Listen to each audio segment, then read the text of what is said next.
Hai teman-teman, balik lagi dengan saya Ahmad Noval Taufikur Rahman. Pada video sebelumnya, saya telah membahas Ken, yang artinya kepalan. Sekarang saya akan membahas secara detail yang namanya Kaiso atau serangan tanpa kepalan tangan. Sebelumnya, salam karate. Os. Nah, untuk Kaiso ini ada beberapa bagian. Bagian dari Kaiso ini meliputi ujung jari hingga ke siku. Yang pertama, ada yang namanya Nokite. Bagian ujung jari.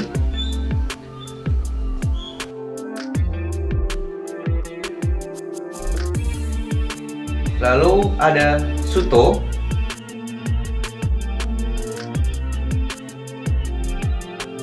Seryuto.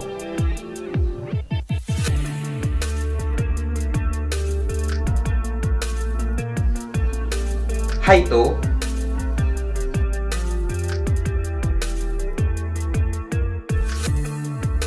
Keito,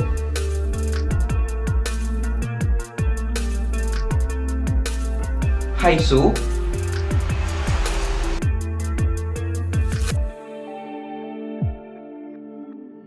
Washide,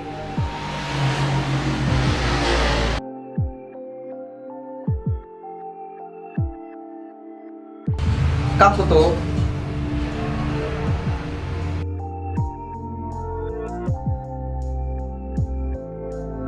Taisho,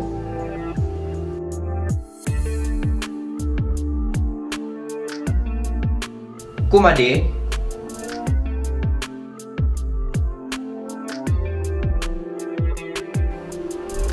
Kumade sama seperti Taisho, Ude,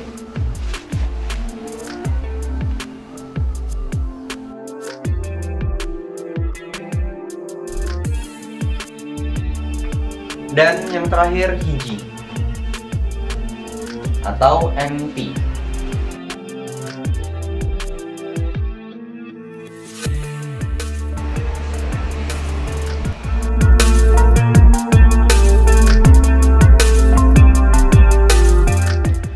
Nah, yang pertama ada Nokite.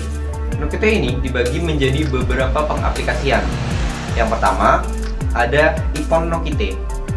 Nah, Ippon Nokite ini biasanya digunakan di titik-titik vital seperti di ulu hati dan di batang leher. Yang kedua, Nihon Nokite. Nihon Nokite ini dua jari ya. Jadi seperti di bahasa Jepang, ichi yang artinya satu, di ichi atau Ippon. Ippon Nokite, ichi, dan kedua ni itu di dalam bahasa Jepang itu artinya dua, jadi dua jari. Biasanya Nihon Nokite ini digunakan untuk menyerang bagian mata, hidung, ketiak, di bagian sendi, bukan ketiak, di bagian sendi bagian atas, dan di leher, batang leher. Yang terakhir atau yang sering biasa digunakan adalah Gohong Nokite. Nah, Gohong Nokite ini biasanya digunakan untuk ke arah ulu hati atau mengambil tulang rusuk. Nah, lalu yang kedua ada yang namanya Suto atau biasa disebut pedang tangan. Nah, Suto ini biasanya digunakan ke arah bagian leher dan pelipis, atau bisa juga di arah lambung atau di rusuk. Nah, dalam sotokan sendiri, Suto ini biasanya pengambilannya seperti ini.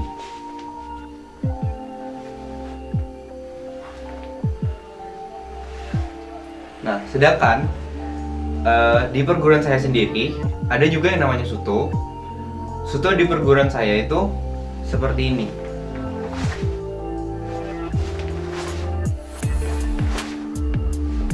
Nah, contoh-contoh Suto yang ada di Funakoshi contohnya ada Suto Gameuchi ke arah pelipis, lalu ada Suto Isauchi menyilang, dan Suto Sakutsuchi dari atas ke bawah. Lalu yang ketiga ada yang namanya Seryuto. Seryuto ini adalah pukulan dengan telapak tangan terbuka ke arah depan, contohnya seperti ini. Nah, di guna posisi sendiri biasanya digunakan di jurus 22. Saya tidak menyinggung banyak, hanya ada di jurus 22 ini. Nah, untuk kegunaannya sendiri, Seryuto ini biasanya digunakan ya terlebih lagi seringnya tuh di pukulan ke depan dan tangkisan, bisa juga merupakan tangkisan seperti ini. Nah, sekarang yang keempat ada yang namanya Haito. Nah, Haito ini sama seperti Suto, hanya sisi yang digunakan sebagai senjata itu adalah bagian sini. Jadi seperti ini. Dari luar ke dalam. Biasanya digunakan untuk di pelipis. Ini di pelipis. Dan di bagian leher. Di depan tengkuk. Yang kelima ada Keito atau pukulan kepala ayam. Jadi yang dipukulkan itu ada di bagian ini, pangkal ibu jari. Jadi seperti Suto lalu ibu jari ditekuk ke dalam. Nah, seperti ini. Yang dipukulkan adalah ini. Nah, biasanya Keito sendiri digunakan, yang biasanya yang sering digunakan ini ke arah bagian ketiak. Jadi seperti ini. Nah, yang keenam ada Haisu. Nah, Haisu ini sama seperti Suto tadi pembentukannya, hanya sisi yang digunakan senjata itu ada di bagian punggung tangan. Biasanya ke arah ini, ke arah rahang bisa, ke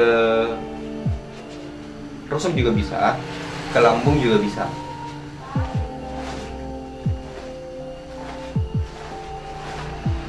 Seperti itu. Yang ketujuh ada yang bernama Washide atau pukulan paruh elang.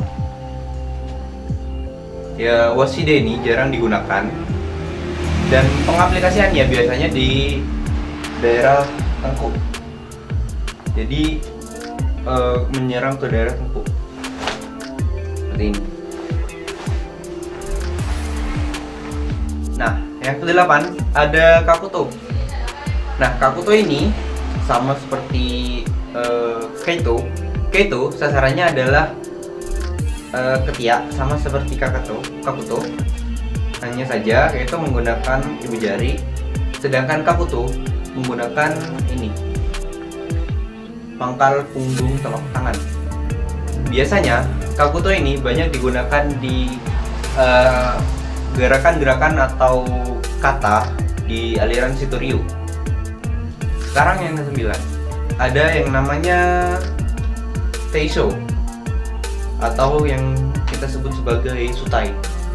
Nah, bagian yang digunakan sebagai senjata adalah bagian ini, bagian bawah telapak tangan. Biasanya Teisho ini digunakan untuk menyerang dagu atau lebih ke dalam lagi bisa ke rahang.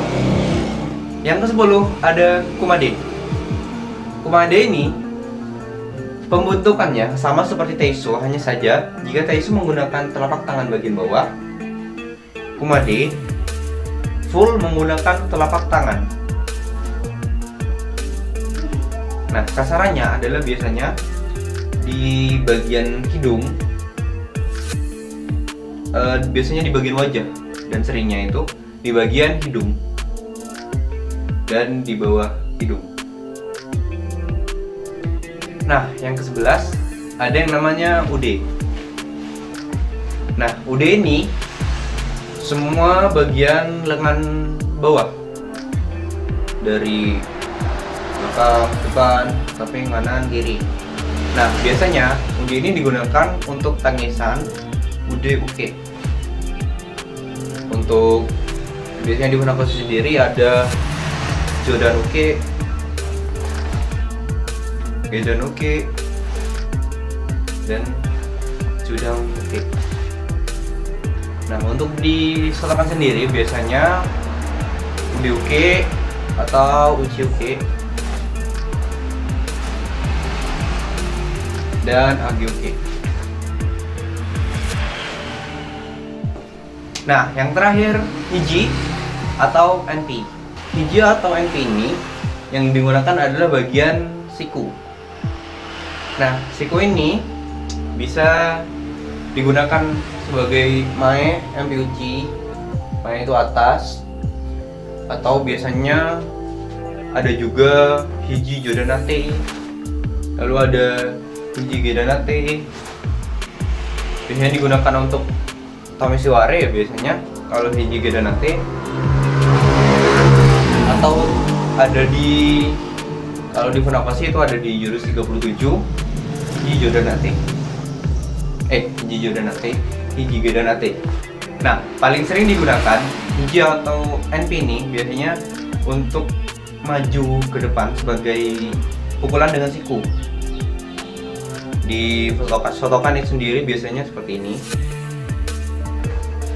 Sedangkan di Funakoshi sendiri itu biasanya seperti ini.